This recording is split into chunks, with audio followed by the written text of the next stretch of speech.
Et avant de commencer, et tout d'abord Alain Lautin, bonjour. Bonjour. Merci d'avoir répondu à notre invitation.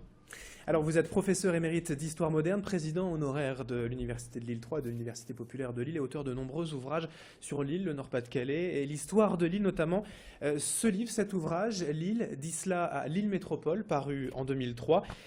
Vous êtes avec nous aujourd'hui pour parler spécifiquement de l'histoire de la braderie. Alors déjà, première question, qu'en sait-on de cette histoire de la braderie? À quand remonte le début de la braderie? Alors, évidemment, on n'est pas totalement renseigné sur l'histoire générale de la braderie, mais on sait qu'au point de départ, c'est la franche foire. C'est-à-dire, alors j'insiste beaucoup sur le mot franche, franchise, c'est-à-dire que les marchands qui viennent sont garantis sur le plan des impôts, ça reste important de nos jours. Sur le plan de la sûreté, on emploie plutôt le mot sûreté que le mot sécurité à l'époque. C'est-à-dire qu'on ne peut pas les arrêter, on garantit leur sûreté, et en particulier, il n'y a pas d'arrestation possible, notamment les arrestations pour dette.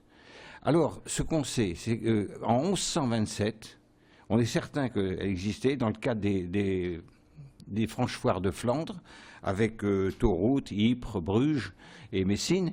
Donc il y avait un calendrier.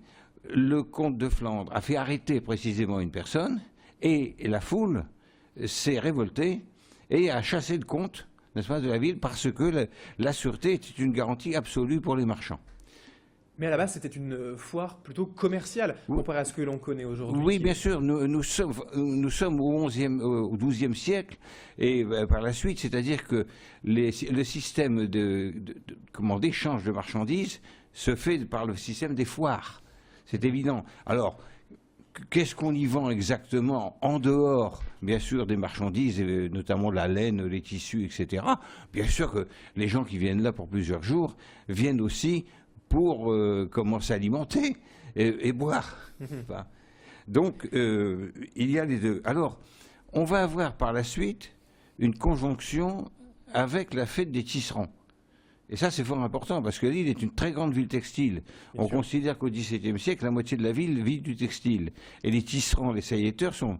Alors, très intelligemment, ils ont leur fête patronale le 29 août, le jour de la décollation de Saint-Jean-Baptiste. Et donc, pendant 5 jours avant, les tisserands font la fête et continuent avec la foire. L'aspect calendaire, si je pourrais dire, au niveau du calendrier, ça vient de là en fait, la fête des tisserands, fin août, début septembre. Non, je ne pense pas qu'elle vienne de la fête des tisserands, parce que les tisserands sont quand même, si vous voulez, un peu postérieurs.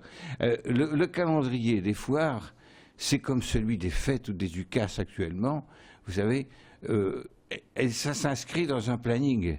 Et bon, il y a Bruges, il y a Ypres, il y a Gand, et Lille, c'est fin août, n'est-ce pas, début septembre. Hein. C'est sa place. Alors pourquoi on l'appelle aujourd'hui braderie, si c'était une foire à l'avant? Ce nom, il vient également du flamand? Alors ça, on ne sait pas trop. La principale explication donnée, c'est qu'on vendait de la viande rôtie pour les personnes qui étaient là, et que venant du flamand, ça s'appelait braden, et que de braden serait venu le mot braderie, n'est-ce pas? Bon, mais c'est aussi brader des hardes, des nippes. L'évolution, elle est aussi géographique parce qu'aujourd'hui, la braderie, c'est dans tout le centre de Lille, du parc Jean-Baptiste Lebas, la rue Victor Hugo, le boulevard de la Liberté. Avant, ce n'était pas forcément le cas, c'était plus resserré. Ah bah oui, évidemment, Lille, jusqu'à l'agrandissement de Napoléon III en 1858, le boulevard de la Liberté, c'est les remparts.